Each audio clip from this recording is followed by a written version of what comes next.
এই শুকনো পাতাটিকে দেখুন, নিষ্প্রাণ হয়ে পড়েছে। কোনো একটা সময় এই পাতাটি একটা গাছের ডালে ছিল। সেই গাছ ওর লালন পালন করত। যখন যখন বাতাস বইত, এই পাতায় কম্পন দেখা দিত, মনকে প্রফুল্ল করে তুলত। কোনো একদিন এই পাতা গাছের ডাল থেকে ঝরে পড়ে গেল। নিঃসন্দেহে ও নিজের স্বাধীনতা পেল, কিন্তু ও আস্তে আস্তে শুকিয়ে গেল, নিষ্প্রাণ হয়ে গেল। দেখুন, আমি এই কথা বলছি না যে স্বাধীনতা অনুচিত, কখনোই না। কিন্তু যে কোনো পরিস্থিতিতে স্বাধীন হতে চাওয়া এটা নিশ্চিত রূপে অনুচিত।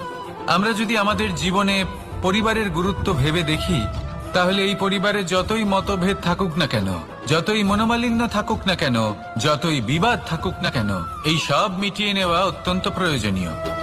সেই সবকিছু সমাপ্ত করা অত্যন্ত প্রয়োজনীয়। কখনো এই পরিবারকে ভাঙতে দেবেন না, কখনো এই পরিবার থেকে দূরে চলে যাবেন না। এই পরিবার হলো আমাদের জীবনের একটা অমূল্য সম্পদ, অমূল্য এক আশ্রয়, যা এই সংসারে হয়তো কোথাও আপনি পাবেন না। তাই একে আগলে রাখুন। ভেবে নিন আপনি পাতা আর আপনার পরিবার সেই গাছ। আসুন আমার সাথে ভালোবেসে বলুন, রাধা রাধা। অনেক সময় আমরা জীবনে অনেক মানুষকে এমন বলতে শুনে থাকি যে আমি অসফল হয়েছি কারণ আমার সময় ভালো যাচ্ছিল না।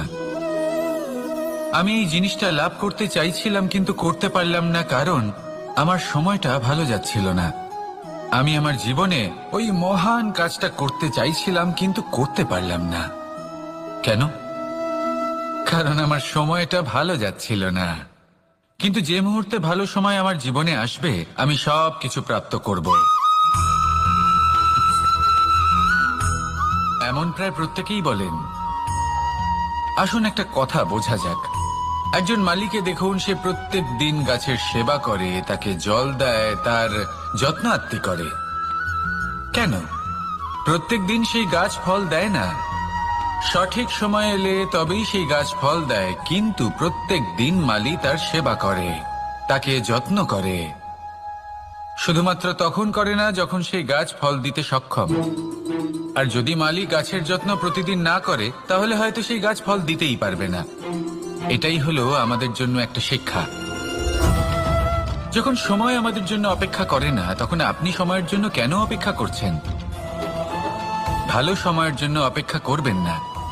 ভালো এবং শুভ কর্ম দ্বারা ভালো সময়কে নিজের কাছে টেনে আনুন। নিরন্তর কর্ম করুন, পরিশ্রম করতে থাকুন। শুভ সময় আপনা থেকেই আপনার কাছে আসবে। আসুন আমার সাথে ভালোবেসে বলুন, রাধা রাধা। একে বালি বলুন, মাটি বলুন বা ধুলো বলুন, এ দিয়ে কত কিছু করা সম্ভব।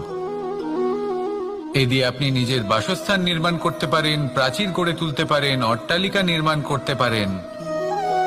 কিন্তু যদি এই বালিকে আপনি মুষ্টিবদ্ধ করে রাখতে চান, তাহলে তা হাত থেকে ফসকে যাবে। আপনি কখনোই একে মুষ্টিবদ্ধ করতে পারবেন না। এরকমই হয় আমাদের জীবন, আর এরকমই হয় সময়। এই মুষ্টিবদ্ধ করা বালির মতো। সময়কে আমরা বাধা দিতে পারবো না, আটকেও রাখতে পারবো না। এ হলো প্রবাহমান। জন্ম থেকে মৃত্যু পর্যন্ত এই যে সময়, তা খুবই সীমিত। আর এই সময় আমরা যেটাই করি তার দ্বারাই আমাদের মূল্য নির্ধারিত হয়। আর এই সংসার থেকে চলে যাওয়ার পরেও এই সংসার এই সব কর্মের জন্যই আমাদের মনে রাখে।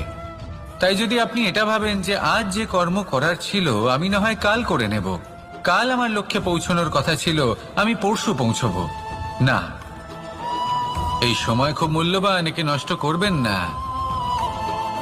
এই সময়কে সদ্ব্যবহার করুন, মহান হবার পথে অগ্রসর হন। একে যদি মুষ্টিবদ্ধ করে রাখার চেষ্টা করেন, এই সময় থেমে থাকবে না। আসুন আমার সাথে ভালোবেসে বলুন, রাধা রাধা। আমাদের জীবনে অনেক ধরনের ব্যক্তি এসে থাকেন। কেউ কেউ আমাদের সাথে থেকে যান, কেউ আমাদের থেকে দূরে চলে যান। কেউ ভালো মানুষ হন, কেউ খারাপ মানুষ। কিন্তু আমরা সবসময় সেই সময়টাকে নিয়ে দুঃখ প্রকাশ করি যখন আমাদের জীবনে কোনো খারাপ ব্যক্তি প্রবেশ করেন। তারা আমাদের খারাপ অনুভূতি দেন, দুঃখ দেন, কষ্ট দেন। আমরা সবাই তাকে ভালো মন্দ কথা বলি। কিন্তু কেন? এমন বিভিন্ন ধরনের মানুষ, খারাপ মানুষ, ভালো মানুষ সবার জীবনেই আসেন এবং সকলকেই একটা অমূল্য শিক্ষা দান করে যান। এবার আপনি নিজেই ভেবে দেখুন, জীবনে যখন প্রথমবার আপনি আগুন স্পর্শ করেছিলেন তখন আপনি একটা শিক্ষা লাভ করেছিলেন যে আমাকে আগুনের থেকে একটু দূরে থাকতে হবে। তারপর আস্তে আস্তে আপনি শিখলেন যে কিভাবে এই আগুনকে নিয়ন্ত্রণে রাখতে হবে।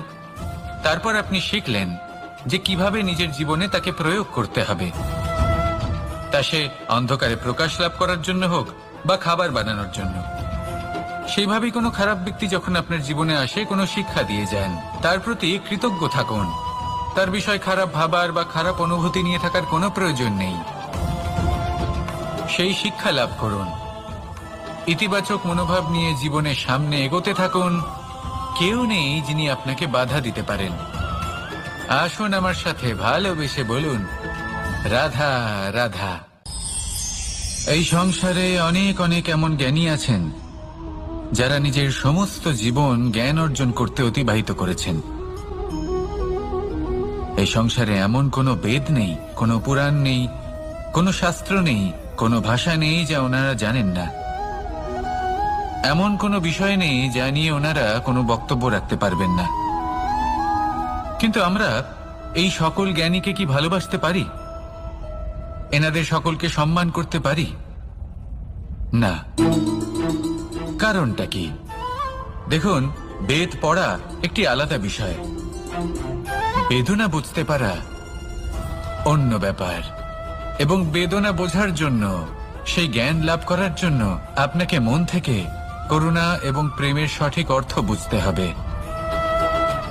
সামনের ব্যক্তির বেদনা বুঝতে হবে, তার যন্ত্রণাকে বুঝতে হবে। তারপর যে জ্ঞান আপনি অর্জন করেছেন বেদ থেকে, পুরাণ থেকে, শাস্ত্র থেকে, তা প্রয়োগ করে তার বেদনার নিবারণ করা, সেটা বেশি গুরুত্বপূর্ণ। সেই জন্য জীবনে শুধুমাত্র শাস্ত্র এবং বেদ পড়ে জ্ঞান অর্জন করতে সময় নষ্ট করবেন না। মন থেকে প্রেমের কি অর্থ সেই বিষয়ে জ্ঞান লাভ করার চেষ্টা করুন। করুণাও বুঝতে চেষ্টা করুন। একজন শ্রেষ্ঠ ব্যক্তি হয়ে উঠুন আর আমার সাথে ভালোবেসে বলুন, রাধা রাধা। একটি হাতির শরীরে কত বল থাকতে পারে সেটা আমরা সবাই জানি। একটা প্রহারেই বিশালাকার প্রাচীর ভেঙে পড়তে পারে। কিন্তু সেটা তখন হয় যখন সেই হাতির নিজের শক্তির বিষয়ে কোনো ধারণা থাকে।